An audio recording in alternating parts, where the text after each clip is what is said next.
Had a baseball team to talk about, and we still do, in spite of what happened yesterday. But hey, look, man. I mean, I feel like we're given bonus interest. Is that a way to put it? I didn't.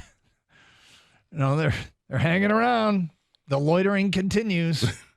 I think there's definitely interest. I think it's tough right now against the Texas Rangers because you're going against one of the best offenses in baseball. Mm-hmm. Only Tampa Bay has scored more runs. And the Tigers are throwing at them the number 3, 4, and 5 starters in the rotation. Right. So it's not a recipe for success. I'd like to see obviously we all like them to win the series. It'd be fantastic if they can win the series, but I don't have high hopes. What I want to see is continuing to play fundamentally sound baseball and working at not straining runners on base. Mm-hmm. It is becoming an epidemic with how many guys, just multiple runners on base in an inning. It's frustrating as a fan. It's got to be mind-numbingly frustrating as a player and as a manager out there for the team not to be able to convert. But it's something that you go through. You want to be a good team. Good teams make that happen, and yep. I hope they'll get there. I want to see different players emerge. McKinstry's done a nice job. Like to see that. Zach Short deserves playing time. Until he doesn't, but right now he does. And ride the streak. It brings us to a topic that I think is really intriguing with this team. When you say you'd like to see players emerge, who are the guys that truly they aren't performing now, but we think can perform? They aren't getting the result now, but it's not unrealistic to think, well, that guy has the chance to do a lot more. And these are the types of players that can make a difference. Now, there might be some stuff that like the bullpen might be overperforming at this time. And I think A.J. Hinch has pushed the right buttons with some guys and played them in the right situations. But, at the end of the day, who would you put on the list as a player that's not performing that can give them more? And one of these things, a great example is we might have said the same thing. We might have, if we asked this question a month and a half ago, one of the names that would have come to the top of the list is Riley Green, and he is now performing. He has started to step up. He's played very well. Well, I can't remember what game it was earlier in the year when he came up with like runners on second and third, and the Tigers were down a run in the 9th inning, and we were like, okay, let's have a Riley Green moment. Sunday, we had Riley Green moments late in a game, in a tight game, where he went back and pulled a home run back. That was in the 8th, and then in the 9th, he had the triple. And those were, I don't know, I feel like for me, it was like, okay, Riley Green, for lack of, I don't want to jinx it or anything because I know people believe in jinxes, but didn't it feel like he's kind of arriving, and we're watching him arrive as a really good young hitter and good young player in the American League? I mean, he's had a phenomenal month of baseball, and he picked it up at the end of April. I love what I'm seeing from him because, I think he is emerging as that guy. He's I don't know how much higher that ceiling is. Mm-hmm. It might be really high. I don't know, but 350. Remember? Well, right, yeah, you had him at 350. Yeah. But his OPS is over 800. If you can keep it over 800, that's fantastic if he can do that. And I know there's more power in him, more power to come. He just looks comfortable at the plate. He looks comfortable going the opposite way if he has to. He's got great speed on the base paths once he gets going. Like, he's fast as hell once he gets going. He's not necessarily a base stealing guy, though he's stolen 6 bases this year, but he's somebody that you want on the bases when somebody hits it in the gap. Mm-hmm. I want Riley Green on the pass because I feel like he's going to score almost every time. But you ask for guys that could give more, that we expect more of. Torkelson is one for sure. And, slowly but surely, he's having a better year this year than he did last year, but the OPS is still just 668. What he's done well lately is draw walks.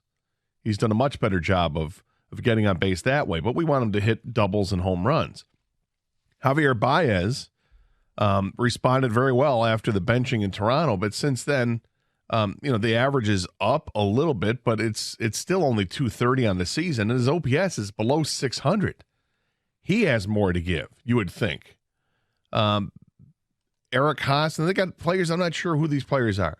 Are they everyday players or are they just players on a bad team that can make the roster? And Haas is like Haas, Badu, Zach Short. Those are the guys I'm not really sure about. There's probably a couple more there on the team, but those are the three that stand out to me right now. That I want to believe that these guys have more to give and that they are what we're seeing from, but I'm not sure. Haas only has the 2 home runs on the season. He had a bunch of them last year. His OPS is down to 611. That's not great. Akil Badu has had a really nice few weeks here. So keep playing them. I mean, you play the guys while they're hot.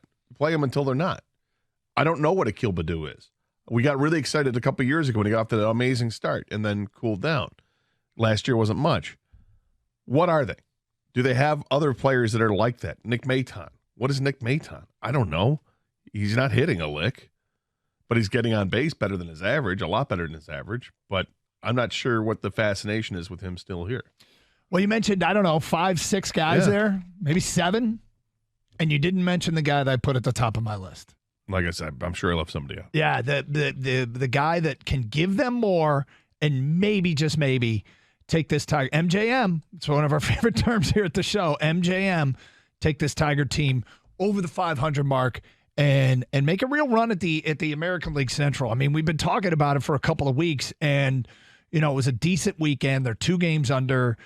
This is, Texas is good, and we don't think that the Tigers are competitive against the best teams in the American League. Can they be competitive against the best teams in the American League Central? Well, but then you get to the question of, does that, because you're competing for the Central, but not competing for the American League, does that mean that you don't trade away assets? You know what it means to me? It means that you can command a higher price. When you say to teams, why are we giving you Eduardo Rodriguez when we're in this thing? You need to make it worth our while. And I still think if you get a king's ransom, you take it. But you can legitimately command it, and teams understand that you're not just selling to sell. You're selling because the price is right. Because if you could stick around, you could drive the price up. Well, this is what's going to be interesting to see how Scott Harris handles this, right? That's one of the first big questions in his tenure. What he did in the offseason wasn't flashy at all. But what he did in the offseason actually improved the team. What is he going to do when he's actually got a couple of bargaining chips to deal? You've got Rodriguez. You've got Alex Lang. Alex Lang is a huge bargaining chip the way he's pitched so far, and knock on wood, and love for him to continue doing what he's doing, but it's unrealistic. A 1.21 ERA and a 0.9 whip. Yep. I mean, those are Mickey Mouse numbers, and our guy has them. It's fantastic. But what does Scott Harris do? I think the next 6 weeks are really telling where this team is, because you'll be playing first-place teams like Texas, like Atlanta. You'll be playing a really good team like Arizona. You'll have a couple series against the Twins. And when all the dust settles, by the end of the month and you get into July 1st, when all the dust settles, if you are above 500 at that point, I might feel better about my chances, not just competing for the Central, but about competing. Yeah, I don't think of them I'm ever going to feel good about them competing, but I think they can compete in this division. I mean, it's like every day. Every day that passes that we cross off the calendar, you're like, well, they're still there. They're still right in this thing. I still point to that 7 games in 10 days with the Twins coming up in a couple weeks. That's one of the ones. That's one of the times.